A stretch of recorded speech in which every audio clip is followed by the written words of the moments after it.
Alright Matthew, welcome to episode 62 of the Performance Advantage podcast, where we bring sports science to the people, with myself, Dr. Will O'Connor, and Dr. Matt Miller, sports scientist. This week on the show, we're talking the science of lactate. I got a new lactate meter, we're getting a bunch of questions, so we want to go over the science of lactate threshold and lactate during exercise. You can support the show and get more content from us by signing up to Smart MTB Training or the Endurance Training Hub. Matt and I run live webinars every Wednesday night, so check that out. And we also still are running the Performance Advantage Masterclass, which you can get access to on our website. Sign up to our mailing list and get 50% off the Performance Advantage Masterclass and find out where and when we're doing other webinars and great content.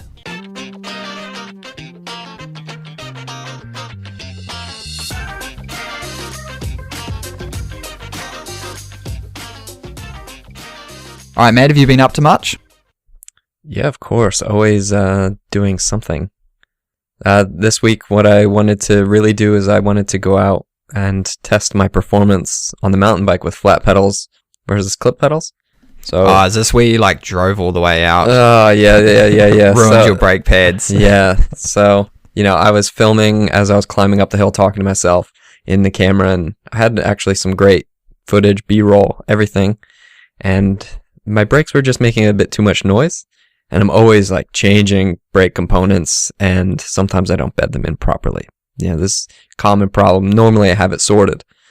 So I went to my van. Actually, I ended up crashing because then I was using the front brake more on the way down. It was a whole mess. So I'm like, okay, I'm going to fix this brake. And I have everything with me. I have new rotors, new pads, new everything, but I didn't have the right pads for this brake. I had it for all my other brakes. So when I'm like, okay, I'll just clean it because I have brake cleaner. And the one thing that I didn't have totally sorted is my rag was kind of a little bit used before.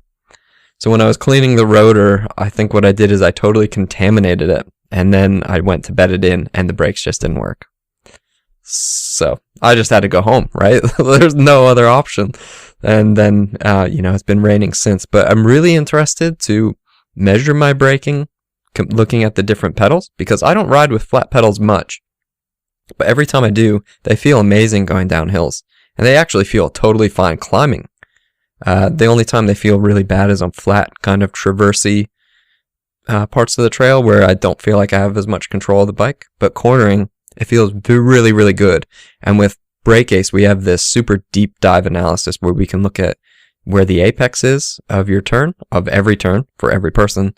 And we can see if you're braking past that apex. And I feel really good cornering with flat pedals, so I'm interested to see how my braking changes. So I'm going to have to, hopefully one day this week it's not just pouring down and I'll be back out there. I'm actually interested in brake pad contamination. So they just didn't work because you used a dirty rag. Yeah, well, so I have brake cleaner. I sprayed it. Brake cleaner is so bad. If you get it on your skin, you can see your skin, I don't know, dissolving, dying. Yeah, it's so bad.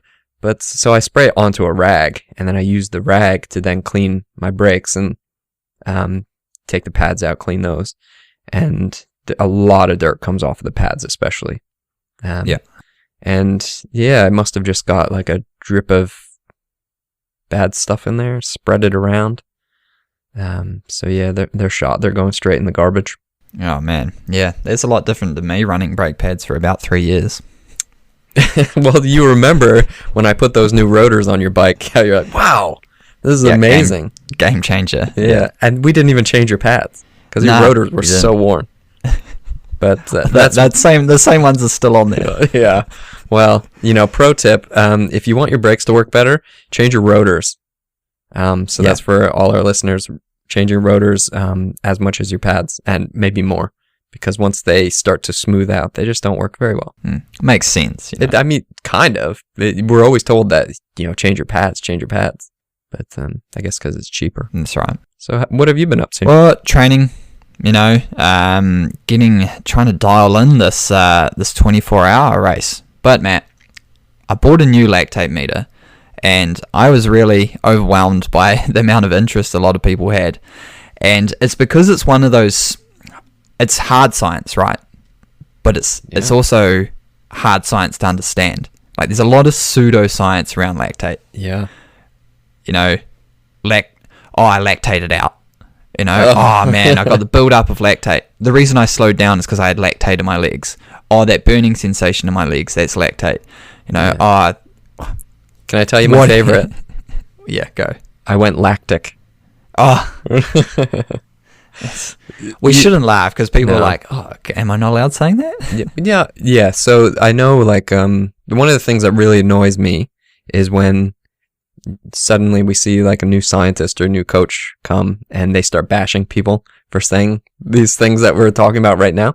And these words like I went lactic and things like that. So these sayings are so common in our sports that they just kind of find their way through like anything. Like, you know, shave your legs because it makes you faster kind of thing. And don't shave them the day before because you'll use too much energy growing the hair back.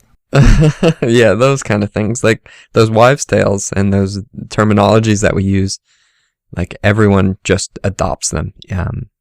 So when I see a new coach bashing someone for not understanding lactate, I'm like, well, I don't think anyone actually understands lactate that well. Even the scientists. We were reading some science articles earlier, and like, oh, well, they just skimmed over the part that we're looking for. There's obviously not like this amazing understanding of lactate during exercise. Okay, and so that's going to be our topic of the week: lactic acid or lactate and exercise. Matt, you were throwing out some questions you'd been sent. I got sent some questions, so I thought we might as well start the discussion by just addressing some of those. A lot of them come from, I was posting up on my social media around, I got a new lactate meter and I was doing some tests. I did like a lactate threshold determinant test, like a lactate curve test, and I did like a threshold marathon based session, and I posted up sort of my results. So first off, Matt, we should probably like define lactate and why we should care about it in terms of exercise, and then try to address that all-encompassing word threshold. Ooh, yeah. Okay, let's get into it. Like, so blood lactate, it goes by, different kind of names because lactate's being made in the muscle, and then it's comes out of the cell into the blood, and that's what we measure because we're not actually measuring the lactate concentration in the muscle cell, because if we wanted to do that, we'd have to stab you and take out a muscle cell and then measure the blood lactate concentration. So we're measuring it in the blood, and you could call it lactate, blood lactate. Like, those are probably the most common terms, right? Yeah. It's and so we have lactate in the blood. Lactic acid is what is immediately produced through anaerobic metabolism. So this is really where the hard exercise burning sensation, all that kind of like I went lactic association comes, because once we go above our red line, that line of diminishing returns, once we go, we'll just call it hard, we're going for something of 10 minutes or 30 minutes or something, we go above the certain intensity, we start to require energy at a rate that is above the rate at which oxygen can supply the energy. So oxidative metabolism, aerobic metabolism, we can't get energy fast enough. So then what we can do is we can get some more energy via anaerobic metabolism, so without oxygen. But a byproduct of that is lactic acid.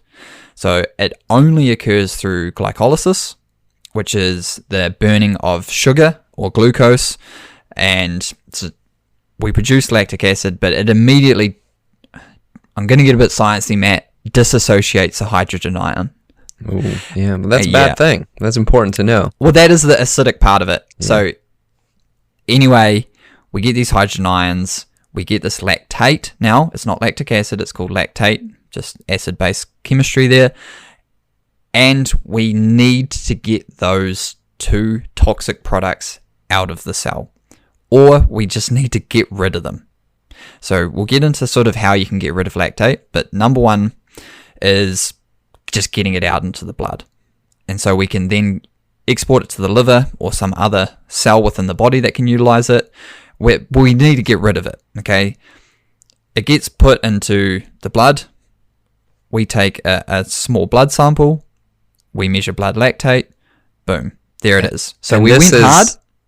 This is when you feel that burning, right? Yeah.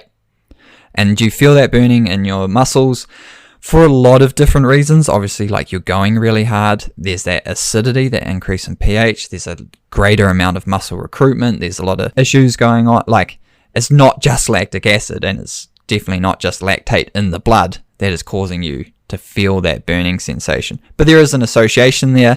And so that's where lactate and blood lactate get, I guess, a bad reputation, because you're going really hard. I'll measure your blood lactate with a finger prick and analysis, and so you go, whoa, blood lactate's high. I feel like crap. Yeah, blood it really burns.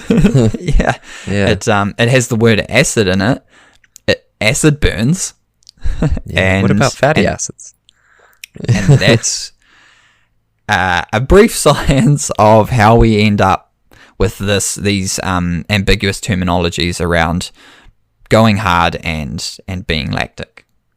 Yeah, but it's important to know, actually, that lactate can be our friend. Most definitely. Yeah, I thought about making a song here. Hello, okay. Lactate, my old friend. No. We'd copyright infringement, I know. It'd be a bit tough. But, so lactate, actually, it can be our friend. And if we're very well trained, we can convert lactate into something called pyruvate, and then pyruvate can be used to do muscular contraction. It is then converted to acetyl-CoA, and then it goes into the citric acid cycle. Yeah, and that is oxidative phosphorylation.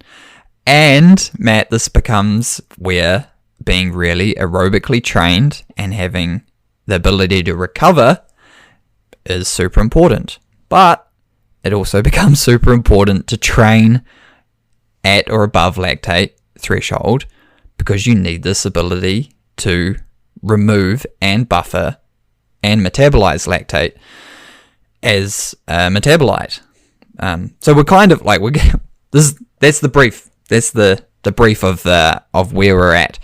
So first off, I guess we know now, Matt, it's created when we go hard, right?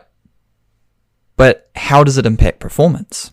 Like, if I have, a lot of our listeners, we've got a lot of ultra runners, got a lot of marathon runners, got a lot of mountain bikers, cross country, enduro mountain bikers. These are all very different sports, but they all can be, performance can be determined by the lactate threshold and ability to metabolize lactate.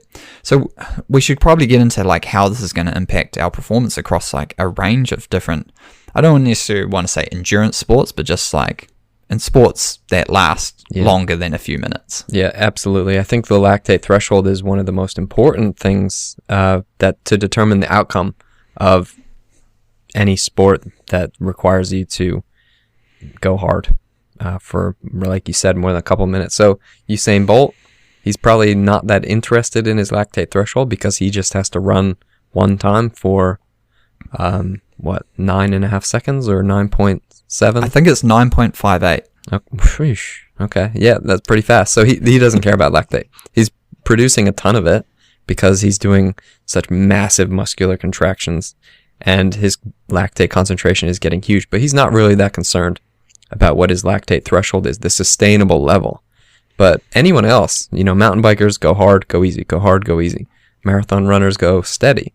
So performance in those kind of sports, and if you think about those two very different demands, that covers a lot of different sports, including team sports.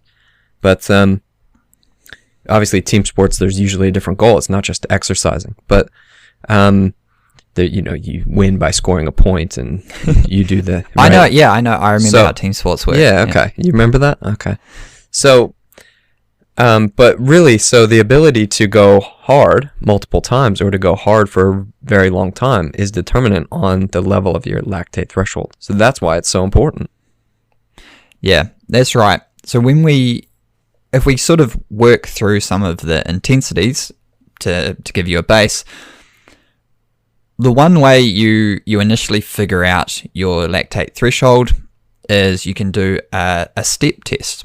So this is what I did. I got my lactate meter and I thought, well, now I need to figure out, like, what is my threshold? So I ran at increasing speeds for 1200 meters. I went to an athletics track. It's a measured, track. I'm going to be doing 400 meters every lap. And then I want something that's going to last 4 to 6 minutes. Something that is going to elicit steady state. So we want steady state, meaning something that is steady in terms of our physiology and metabolism. Because if we just did 1 minute, there's a lot of things that are going on that need to catch up to, metabolize that energy and muscular contractions, increase in heart rate. There's a lot of things that need to happen for you to reach steady state. So 1200 meters for me, I was able to do it increasing speeds, and you can track at which speed, or if you are on the bike, you'll probably use power, at which power output lactate begins to accumulate. So you'll start out and maybe it's just over 0, and then you'll increase your speed and maybe it's about 1, and then maybe it's a bit over 1, maybe around 2, and then there'll be a point at which it reaches 4. Yikes. And after 4, and these are millimolars, the concentration within the blood, then you can start to see, okay, after you cross 4, which for me was 3 minute 30 per kilometer, I tried to increase again, and I was going in 30-second increments in speed. Tried to do 3 minutes per K. I couldn't, and I tested after that, and it went to 13.6 or something. Sheesh. So I went, I think it was 5 minute Ks, 4.5 minute Ks, 4 minute Ks, 3:30, 3 minutes, and I went 1.2, 1.2, 1 in terms of my concentration. Then I went 4.2 at 3.5 minute Ks, and then I went 13. So definitely over the limit. You couldn't sustain that for very long. So what was the feeling then at the pace that you had a lactate concentration of 13? How did it feel in your legs? Max. Okay. Like that, it was, if I talk through to people can maybe relate a bit better, it was kind of like I was just running, I got just about a jog. Yeah, just got, and then steady. Would have called it steady, but comfortable, and then comfortable, uncomfortable, like at threshold, right? And that's what you would assume. Like people are probably like, oh yeah, I couldn't sustain this for very long. It's requiring a lot of mental concentration. It is quite hard, but I can keep going. I'm definitely not gonna. I don't really want to, but like I'm going to, because I have a goal to achieve. And then beyond that was like, oh my God, this is so hard. Like go, like everything you're doing then is concentrating on not stopping, really. Yeah. And because that's exactly what your whole physiology is saying, like, just stop. You're going too hard. This is you're redlining it. This is going to end badly. Yeah, like this is everything kind of coming together. This is science. This is feelings. This is your body's feedback. Yeah, evolution. This, what you're doing is bad. Yeah, like, hey, no. But the beautiful thing is now that we have blood lactate analyzers and we understand kind of what's happening in the muscle, so we can say, hey, you know what? I'm not going to go that hard. I'm just going to go a little bit slower. But it's interesting to note, like, so we're producing lactate all the time.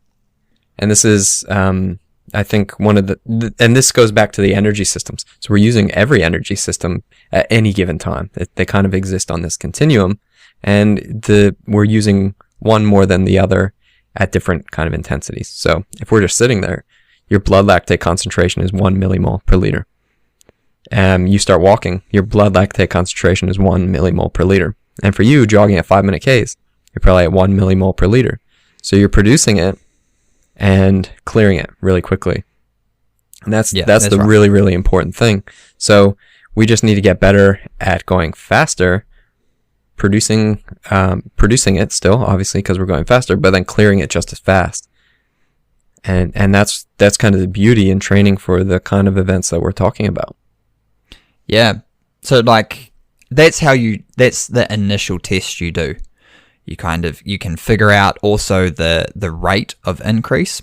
So what I did, because it's running, it's a lot harder to do very controlled incremental steps. Like when you have a power meter and you also have like a resistance controlled bike, like a smart trainer or these fancy bikes we have in the laboratory, you can just increase by like 15 watts. And then you can track like how much are you increasing. Once you get over your threshold, let's say that's 200 watts. At 215 watts, your threshold being 4 millimolar, are you now at 7? Have you already started that massive rate of blood lactate accumulation where it's just not sustainable? Or do you increase to 4.5? And then we can continue. So there are specifics around how you buffer lactate and what the rate of accumulation is. Like for me, obviously, like I do ultra running, marathon running. I'm training for a 24-hour race. I got to threshold. I went 15 seconds per K faster, and I was gone. Because that's training specific. I haven't been training to run a 5K or anything like that. I haven't been doing those really short, sharp intervals with short recoveries. But we can test that now as well. And so what I was able to find out was, cool, it's around 3.5 minute Ks is my threshold. Now, how efficient am I around that? Because that's going to be different again, depending on your fitness level and your training. About, for me, as someone who's going to be running a marathon and also these ultra marathons, everything I do is steady state. There's no like huge increases or decreases in intensity. Whereas we can do the same thing to determine a threshold for a mountain biker, like any kind of mountain biker. But what we can do there around their threshold is figure out how long they can stay above it at certain intensities, but more importantly, how quickly they can recover when they are below it.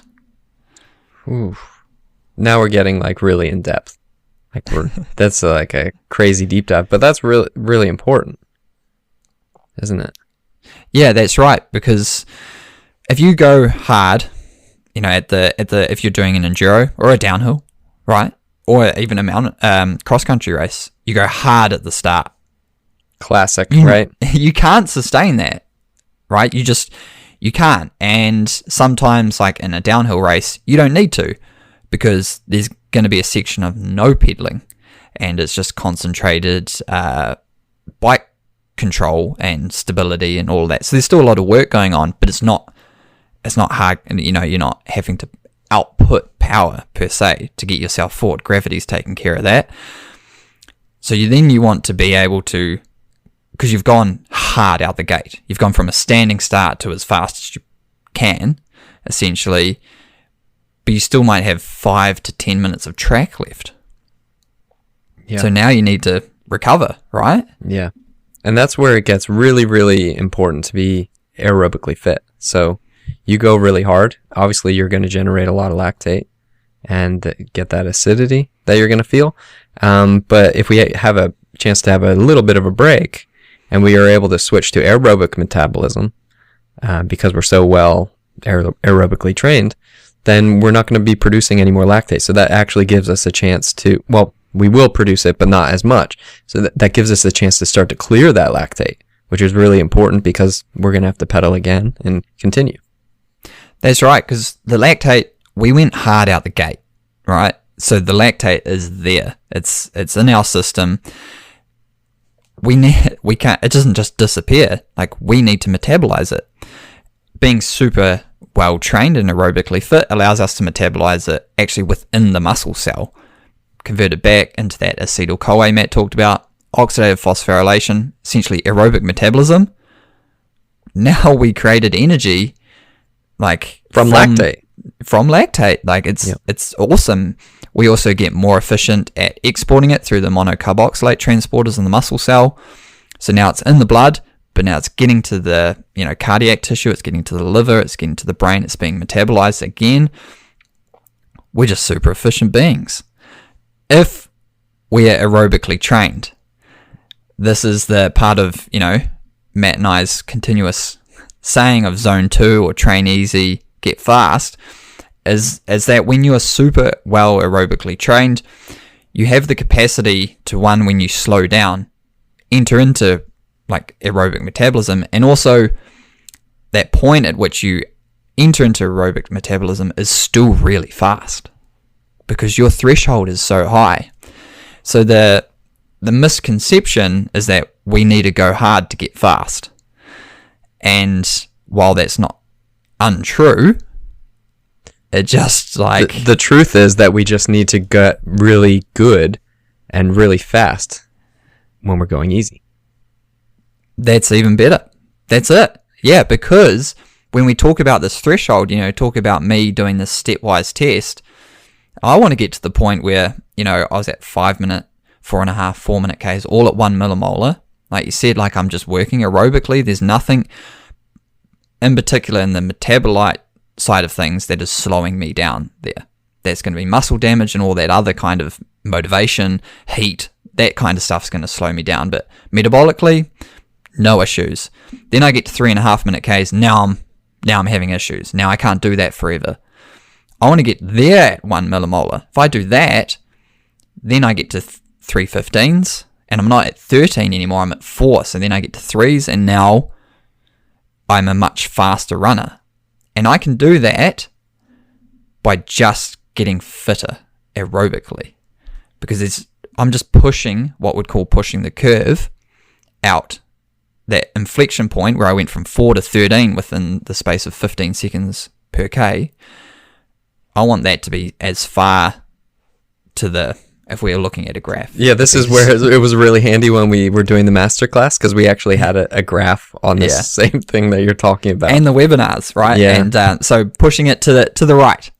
Anyway, you get faster. Same with power output, right? If you're at 300 watts and you do you can do so much training below 300 watts to actually end up pushing that threshold to 330.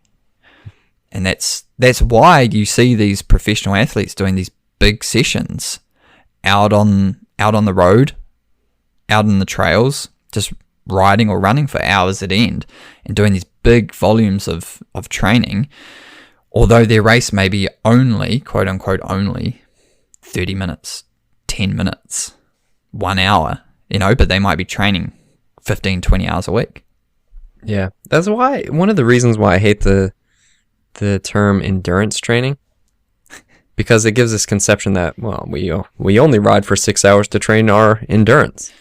And okay, that's kind of why, but there's so many other benefits to doing, just give the example of a 6 hour ride. Not that everyone's out there doing 6 hour rides, but there's so many other benefits besides just your endurance per se.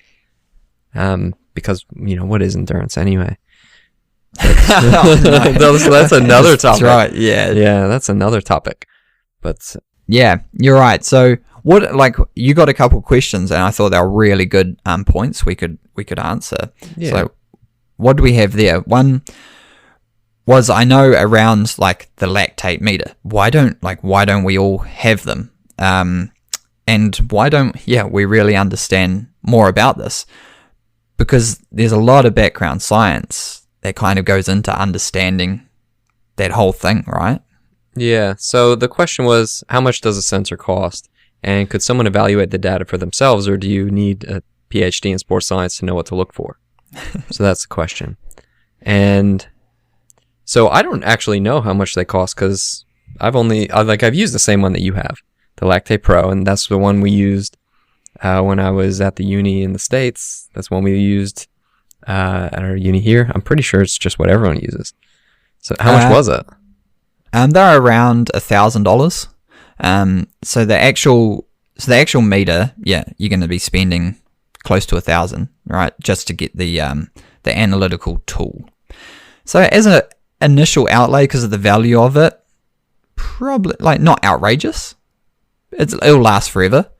The thing that is the real cost is the consumables. So depending on what kind of arrangement you have with your supplier, a strip, like a lactate strip is what it's called. The way you collect lactate is you'll have a finger prick. This is an important thing to talk about, actually. Because we've done it so many times, right? And we just see it in our head like, oh yeah. And people are like, what are you doing? Is it are you swiping it? Is it a nasal swipe? Are you like, like, what are you doing? So let's start there, actually. And like, how would we do it? Like, I come into the lab to see you. Like, let's talk about in a lab. Like, what would we do? So in a lab, we get a lancet to do a prick. It's essentially like pricking you with a needle, right? To extract it. The needle jabs out and pokes your finger, and blood starts to come out your finger, right? Yeah. And for a real quick analogy, if anyone's ever seen a diabetic test their blood glucose, exactly the same thing. So anyway, you get a small prick on your finger or an earlobe. It could be anywhere, but these are the parts with the best blood flow to extract from, and are uninhibited really by, like, if you are exercising on a treadmill or something, or especially a bike, you have access to these extremities. So then the blood obviously comes out. You'll insert a strip into the sensor, and then this will, it's like a capillary, so it will immediately draw blood into it. Only about it's a few microliters, like it's literally like a drop of blood. It's not a lot, and it's not like blood is like blasting out of your fingers. Although because sometimes it's hard to get blood out of your finger if someone has calluses. I remember one of the grad students, because they say don't squeeze it. Not only do you damage the red blood cells, but like if you put it under pressure, the blood has this tendency to then squirt out, right? And it went all over one of the professor's face, like someone's blood. Yeah, it was a lot, because it was someone's exercising, someone then squeezes it, and so you don't want that to happen. But generally it's just a little bit of blood, and then we just give them like a cotton swab or something like that to put on their finger, and it stops bleeding very soon. Yeah, and once this capillary within the lactate strip, as it's termed, once the blood's full and there's a capillary, there is a reagent in there which reacts to a certain metabolite. So in this case, that's lactate, but it could also be cholesterol, it could be glucose, it could be beta-hydroxybutyrate or ketones.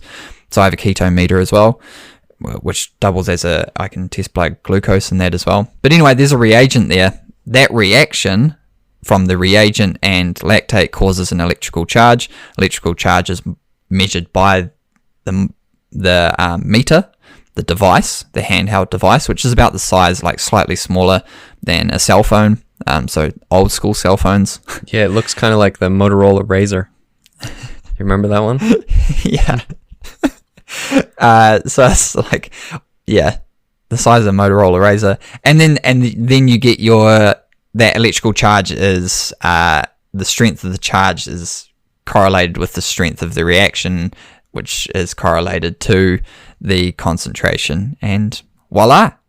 Jeez, that's how you get blood lactate concentration. Yeah. So the strips, they're the expensive part. They can be like $3 or $4. Oh, okay. All right. So now you've spent $1,000. You also need to buy the lancets. You can't just, we're not heroin addicts. We're not just jabbing ourselves with the same needle all the time. Not that all heroin addicts do that. And not that that's bad either. Yes, it is.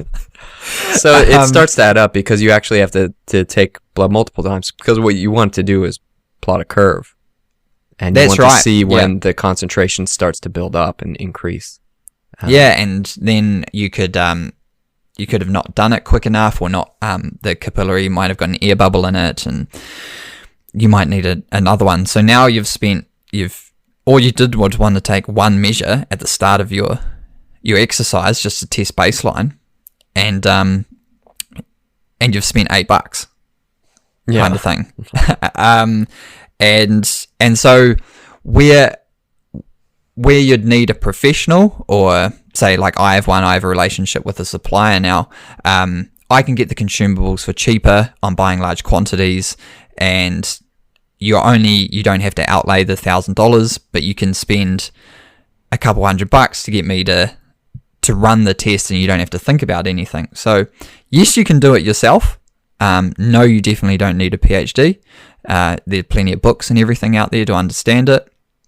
But to fully utilize it, you'd at least want a professional guidance or help around it. That's been my opinion anyway. What do you? Yeah. Well, I would not recommend anyone to be out there taking anyone else's blood on not knowing how to keep it clean and safe.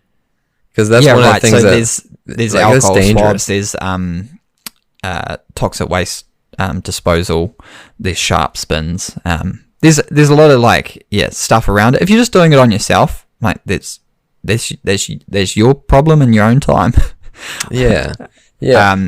But so really the way that we would do it in a lab is normally we do it in a lab, and someone starts tests just like they're doing a VO2 max test, and where the test progressively gets harder and harder because we're trying to plot that curve, right? So we know that at rest, blood lactate concentration is going to be pretty low, and that's how the test starts. So you might say start riding at 25 watts, which is like nothing, but then it gets 25 watts harder every minute or something like that. And if you take blood every few minutes, you can plot that on the curve, and you can see when it starts to build up, and the blood lactate concentration is above the threshold that you're looking for. So you could imagine someone's riding quite easy for a long time. They get close to their threshold, and since it starts to get harder, that lactate concentration builds up. And we know that when they start breathing really hard, the lactate concentration hits a certain point that we're looking for. They're pretty limited because the test is going to continue to get harder. And we know that once we're after a threshold and go beyond it, and it starts getting harder, our time's super limited. So, and shit, when you're doing those tests, you're like, we can see all the numbers. We can see the heart rate. Yeah. We can see the power. We can hear the respiratory compensation point. We can see the lactate. How are you feeling? Yeah, not too bad. Yeah, this is pretty like, good. Bro, I know you're feeling bad. Yeah. I can see you're feeling bad, even if you don't want to tell me. Like, I'm not even going to ask. Oh, yeah, no, I think I'll hit 500. I'm like, all right, well, you're not going to, but that's fine. Yep, keep going. And so this is where also the testing side of things becomes really important, because there is no lying, right? yeah, that's true. Like, and so we can do this test, and we determine this threshold. Okay, now how accurate is this? Who knows? It's because it's on that day within that test. So once we at least have this really good point that we can start to test from, so we can go, okay, this is the red line. All right, above this, definitely. Okay, below this, we're all good. But what is happening around this line? If we go 10 watts below, or like 5 seconds per K, are we still at the line?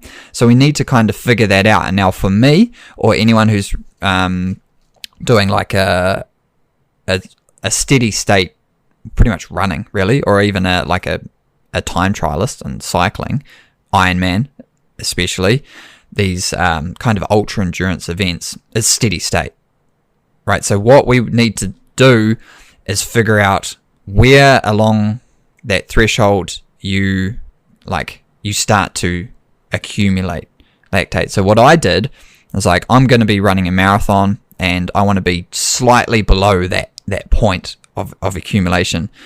So I was like, all right, 330s. I'm going to head out and run 330s and see what happens.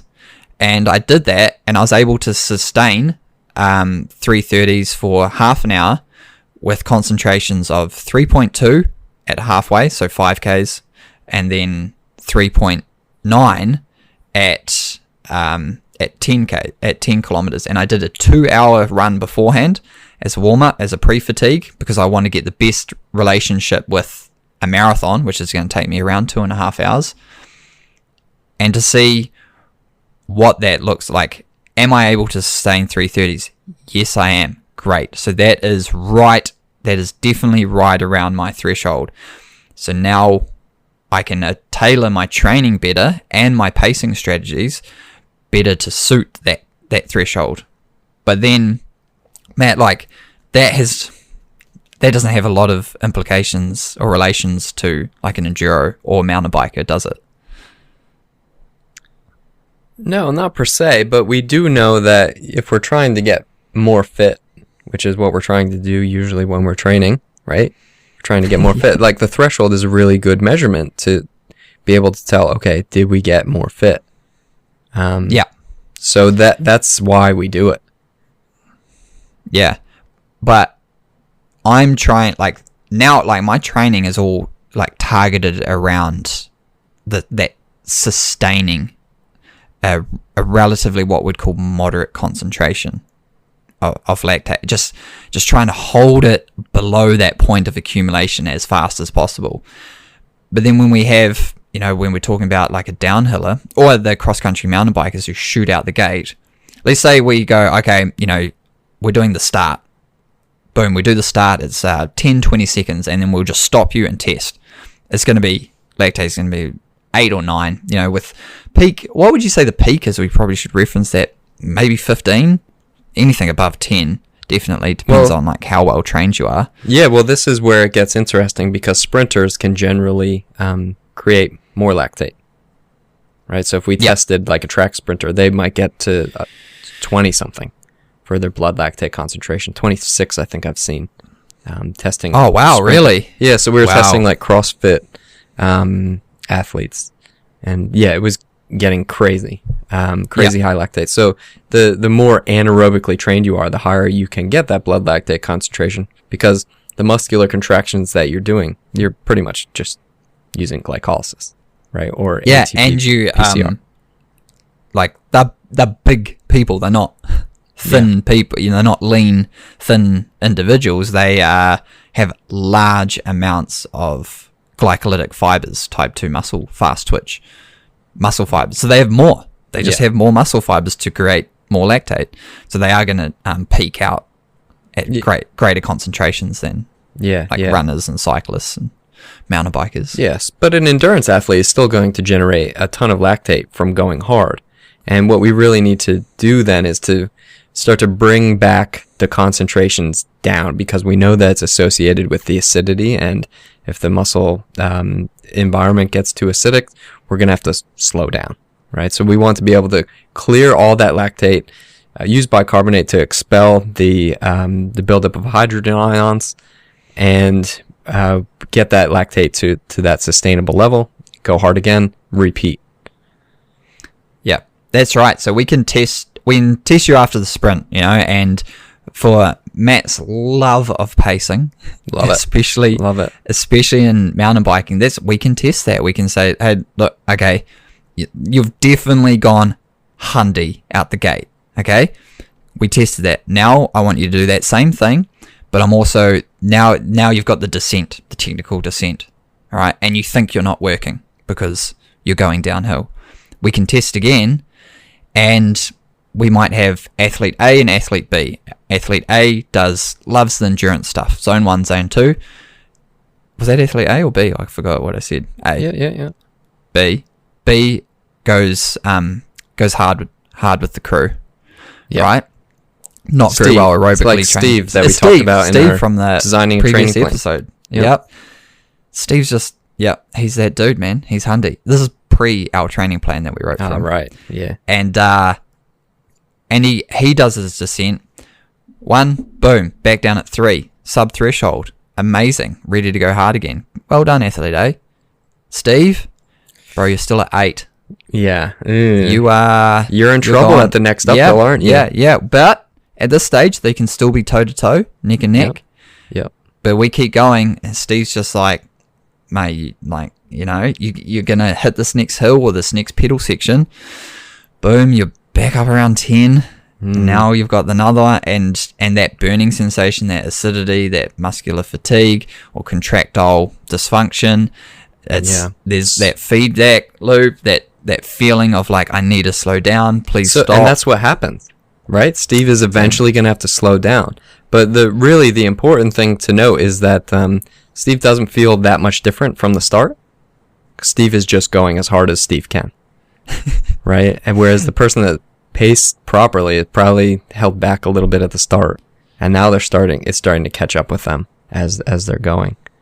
And with lower blood lactate concentrations, it's more sustainable. Yeah, and something like cross-country mountain biking, it is a large amounts of, and road cycling like criterium, where there's a lot of surging, a lot of big power outputs above a concentration, like above threshold, then a lot of time below threshold. And if you're not efficient at lactate like metabolism, then you are going to have real issues later on in the event. Yeah, so I guess that's the question that we were sent. This is the other question. So if we understand what the sensor can provide, a more accurate threshold measurement, are we able to see how long it takes to recover after an extremely hard effort? So were you able to see any of that with what you measured, and like what's actually going on there? Yeah, well, I did. This doesn't normally happen in a lactate step test, but after I maxed out at 3-minute 15 per K, I did another 1200 meters at 4-minute Ks. So which I wanted to figure out that exact question. Like, okay, well, 4-minute Ks beforehand had 1 millimolar, definitely sub-threshold, definitely sustainable. What happens if I do that after going really hard? Like, essentially like blowing up, or starting the race too fast and then realizing, I should probably slow down. Like 20 minutes later. So it stayed, lactate concentration stayed at 9. Okay, so this is after you did your progressively harder. Yep. So I peaked out at 13 point something. Yeah. And then I did 4 minute per K for 1200 meters, just over like 4.5 minutes. Or so nothing crazy. No. And that's sub threshold, definitely, which I know because I just previously tested. And I wasn't able to fully recover from that initial bout of the, not only the 330, but the 315. So the above threshold stuff, let's just call it. I did a really, really hard above threshold effort. Then I came back to a sustainable effort. Now I'm still at 9. Okay, so although I'm below threshold, I still haven't fully metabolized all of that lactate, all of those hydrogen ions, and I'm still what we'd call like in the red. You're kind of in debt, right, for that really hard effort? Yeah, I'm in debt, and this relates a lot to my training. Like I'm super aerobically fit, but in terms of being able to buffer and metabolize lactate, I'm not that good. Like super high concentrations like that. Yeah. Right. So. And this is what we were talking about off air. We're trying to go back through the science and like, well, trying to remember what actually is happening with lactate, because some people are better at clearing it and using it. And then, so converting lactate back to pyruvate, that there's a limiting step in there based on the concentrations of your lactate dehydrogenase to convert it to pyruvate. But then there's also another rate limiting step to convert pyruvate into acetyl-CoA. And this is where kind of this buildup can happen. So that's a lot. There's a lot of science to digest. So we should probably like break that down a little bit. And we have lactate, okay? We got that. Yep. We went hard, we got that. Now we need to get rid of it. So we have a enzyme, lactate dehydrogenase, that's going to get rid of it in the muscle cell for us. Awesome. It converts it into the pyruvate. But beforehand, pyruvate was actually produced by glycolysis, by the burning of sugar. And we needed, we can convert that into acetyl-CoA, which goes into the oxidative metabolism, aerobic. So if, let's say we're just cruising, Matt. Yep, cruising. Mainly we're going to use fat, but we might use some sugar, some glucose, some glycogen. We'll break it down. Glucose goes through glycolysis. We have pyruvate. It goes to acetyl-CoA. It goes into the TCA or the Krebs cycle, whatever you want to call it. We're like good. That's like really like efficient. But then we start to like go hundy. Fat, you're too slow. You're not keeping up, right? Glycolysis, give me the energy. All right, now we have heaps of pyruvate, but pyruvate dehydrogenase, which converts into the acetyl-CoA, which goes into the TCA Krebs cycle, like it's full. It's like that.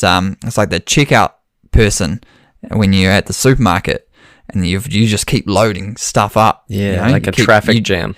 Yeah, you don't want to use those like plastic bags for your fruit and veg. So you just keep putting like 13 different items, like 5. It's like oranges rolling down the thing. Yeah. And they're like, oh my god, it's like that.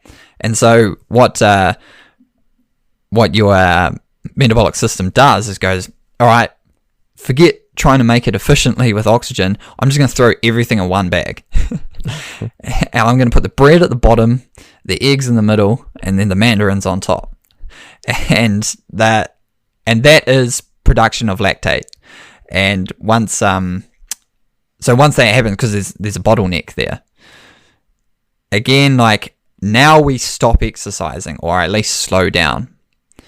And the lactate, or the pyruvate dehydrogenase, the checkout chick, sorry, that's offensive. The checkout person is like, cool, yeah, all the fruit and veg is gone. Now you're just on big ticket items. That's fine. I can handle that. You just got some muesli bars, some cereal, and some Coke Zero. I can put that through. I can handle that. And now that they're doing that, but there's like that essentially that bag that is like falling apart and everything's coming back. So that's lactate trying to get back in, but that can't get let back in because you're still putting stuff on the conveyor belt for the checkout person, and now lactate can't get back in. All right, so if we're more aerobically fit, it means that we're not going to have to rely on glycolysis and the pyruvate. We can essentially like get stuff for free. We don't even need to use the checkout person. We're going to use the self-checkout, and we can get all that stuff through without needing pyruvate, so the lactate dehydrogenase can clear more lactate. But if we're still going at a reasonable intensity, like you go hundy and then 50 hundy. Yeah. You are now in this point at which like, there's a bottleneck and we can't clear it. And that's what was happening with me, and that there was still a bit of a bottleneck happening because I'd gone really hard, and then I was going like, not hard, but also not really easy either. Yeah, you're going pretty hard. Yeah, so but that's important. So that's happening in all of us, and someone who is training to be able to repeat a hard effort, they're obviously going to start to increase their ability and increase the enzymatic activity of things like pyruvate dehydrogenase and lactate dehydrogenase. But for you, like, you're not actually interested in that, so it kind of explains your ability there. You're not doing repeat efforts. No, there's a very specific intensity that I'm trying to just get efficient at. Like above that, it's like, whatever, I don't need to train that kind of reconversion cycle. I pretty much just need to export lactate, and more so like the hydrogen ions because of the pH effect. I just need to export it out of the working muscle so that muscle can continue to operate efficiently. Whereas, if we think about someone who needs repeated sprint ability, that they're going to need more of those enzymes, and that becomes training. It's like any other enzyme. You need more ability to burn more fat. You need more ability to transport glucose into the muscle, break down glycogen, like all that stuff. It's training specific, and you won't get any of that doing aerobic training. Yeah. And that's why you can't just go easy. Yeah, exactly. And I guess this, if we think about how this relates to that question, like, okay, is this Lactate Pro, Lactate meter giving me better information to be able to understand how I recover better after a hard effort? That's where I'm kind of like, well, it can tell you that, and then we can measure and see what's happening. But I'm not sure if you having that Lactate Pro is telling you anything really different. It's not telling you, because you could just measure your performance in a way, and you also know that you're not going to be competing in that way, going over your redlining and then trying to run at tempo. Right? You're just not going to do that. So to the question, like, is this going to help me understand how much faster I recover?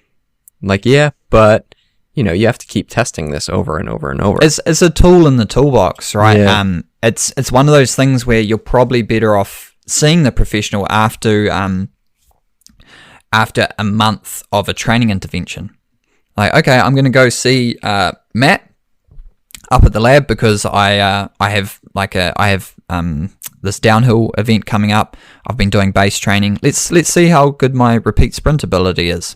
So that's the thing. You can just test that if you have a power meter or even just distance, right? You can go, I'm going to give myself 1 minute recoveries and I'm going to do max 10-second sprints. How long did I last above 500 watts? I lasted 10. I did a training intervention around repeat sprint ability and I lasted 15. Clearly, I am better. Right. And you don't need a lactate analyzer to tell you this. You don't at all. This is where, like, it starts to get a bit like, do we really need to stab someone's fingers a million times? So when that information is still like, I'll let you get, yeah. Well, we can also, since we know what's happening with the energy systems and how we're using fuel, we can also get similar information by looking at other data. Right? So looking at the oxygen uptake, we have an idea of what you're using for energy, and we don't actually need to measure lactate concentrations. So, when Masters came into the lab, World Cup downhiller, he has an amazing sprint, he's super fit. We didn't actually take any lactate because it wasn't really like that important. We wanted to measure like what his aerobic fitness was. We found his threshold by doing a ramp test, using the gas analysis. We could have measured blood, and then we did a sprint test. So how hard can he sprint and maintain that? I'm not sure if stabbing his fingers would have given us anything else in that test session. So it's like it's good, but if we have other means to do it, I like those other means a little bit better. Yeah, I guess it creates a clearer picture if you were maybe like max repeat sprint ability, but you can test maybe just slightly lower intense, like a power output or slightly lower pace. So what I want to be able to do is, because I ran by the time I'd done my last finger prick test at the end of my 10 kilometer, like 30 minute threshold at 3:30s at the end after 2 hours of running, it felt really hard, and I tested 3.9. I am training at the right intensity, and the week before I did the same session, I didn't have my lactate meter, but I slowed down because I was like, this feels too hard. This isn't threshold. Right, I see. Right? Yeah. Right? And so, again, and I was like, all right, last week I was actually just being a bit soft. I wasn't like, I should be training that if I had tested myself then and I was a lot lower or mad, I was fatigued. Right. And now I know I should be able to sustain 330s because I have that reference point. There's no ambiguity. That's it.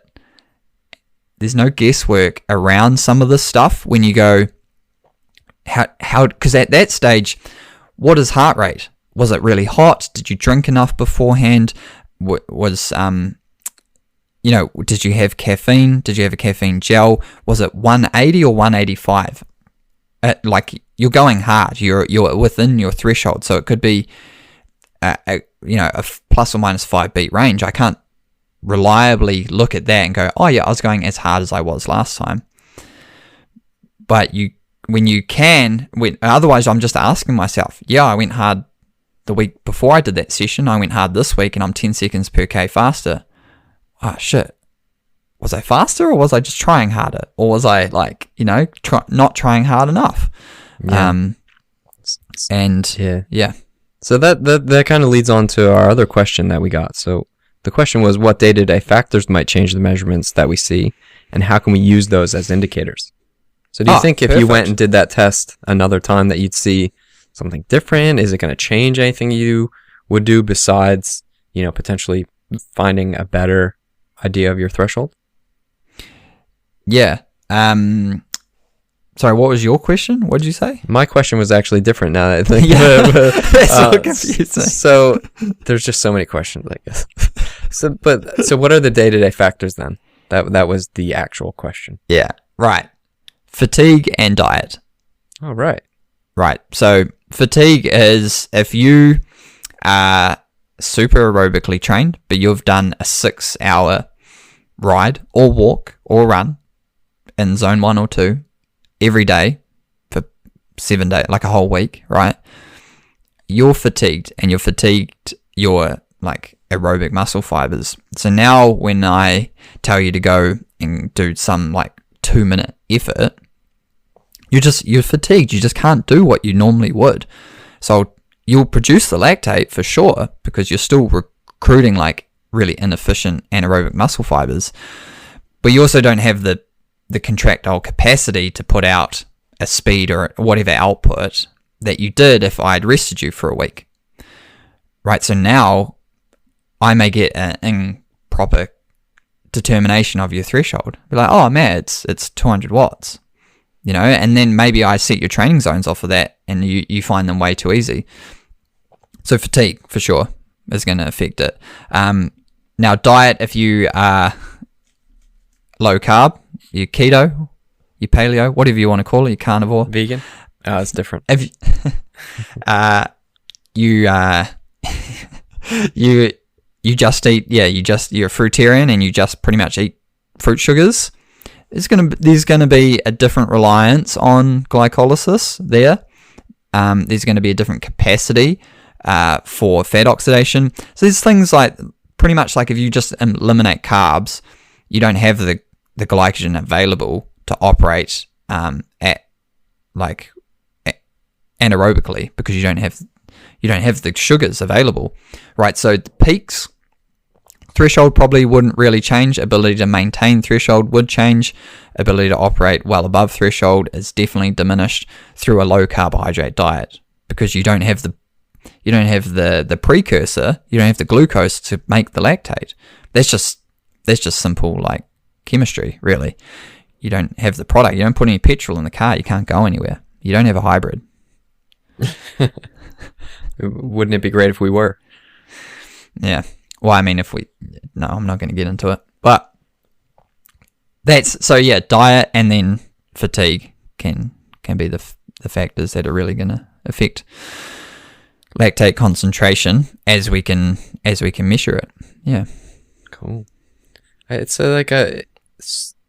my stance on this whole thing with blood lactate is I really like using a power meter. And I think a power meter can tell us a lot of information that we want to know. So we look at performance. And then, if we start to look at blood lactate, it can add some information if we already have an understanding of some of the other stuff. So if we're looking at all of these things at the same time, that's when we start to realize these differences. Because I know you were looking at other things, such as your running form, as you were going through this testing as well. Yeah. And it's when we start to have all the pieces together, that's when we can start to make a really good call. And I see the lactate analysis as another piece of the puzzle. Maybe not something for everyone to go get, but definitely something for everyone to at least try at some point, and to get an understanding of how things feel, and how their blood lactate responds, and then how then that relates to their other training that they do every day. Yeah, it's just it's another reference point, right? It's another line in the sand that we can use for comparison later on. And where I'd love to give it to a lot of people is after an hour or an hour and a half of their easy rides. Yeah, that would be really cool. Right. So what, and I'll do this in a video. I've been doing videos on my lactate meter in my training, so you can check those out on my YouTube channel, just Dr. Will O'Connor on YouTube, and some of this analysis around it. But if you go out, this is perfect testing for the gray zone. You can go out and also someone's aerobic capacity, because we can all be fit and we can all test our threshold after. So what did that take me? About 15 minutes all up, maybe 15, 20 minutes. We can determine a threshold, but then also your capacity, if you're only training 2 days a week, but you just through your genetic makeup, you have the ability to, your threshold may pick up at 300 watts. But then I say, all right, mathematically, scientifically, you can operate at 70% of that for 2 hours. Here you go. You're actually not fit enough, sub-threshold. Then we can test again and get a better reference and go, oh, okay, actually, no, we need to work on your fitness, not your threshold, not sprintability or anything, because your race is 3 hours and you're struggling at what should be an aerobic capacity ride or run. Things. There's a lot, Matt. Like, it's sports science, right? It's science. It's continuing to evolve. It's dynamic. The more data we can have, the more kind of information we can give an athlete about what's going on. Yeah, and that's the whole point, really, of this podcast episode, is to give you an understanding of, what is lactate? Can it be your friend? Is it always bad? What's happening? And how can we start to have more control of how we respond to different efforts and how we then train for our specific events? That's right. And in a following episode, we'll really target interval training and how that works to target some of these above threshold recovery things, because work to rest ratios, like, it all really matters for different athletes, for different demands. Like, I'm not going to be doing 10-second repeat sprints on the bike to improve my marathon running, No more Zwift races for you? No, I still love Zwift racing. I didn't say to improve my Zwift racing. I said to improve my marathon running. But, do we need to rest for 3 minutes or 20? There's lactate could definitely tell you that, because of the recovery. But then so could your heart rate, So lots to go into in further episodes. So stay tuned. Yeah, stay tuned. And we'll also do a webinar on this same topic as well, because it's really good when we have the graphs to do that as well, to show like the shifting of the curve, the increase in the concentrations and all that. And we have some really good infographics to go along with it. Yeah, so sign up to Smart MTB training, sign up to Endurance Training Hub, get on the mail list, share this with your friends. Whatever you do, it helps us continue this podcast, get a little bit of cash coming in so we can continue to develop and expand our resources, spend more time, and get more information to you guys. So, as always, thanks for listening. Appreciate it. Yeah, thank you. Thank you. We'll see you next time.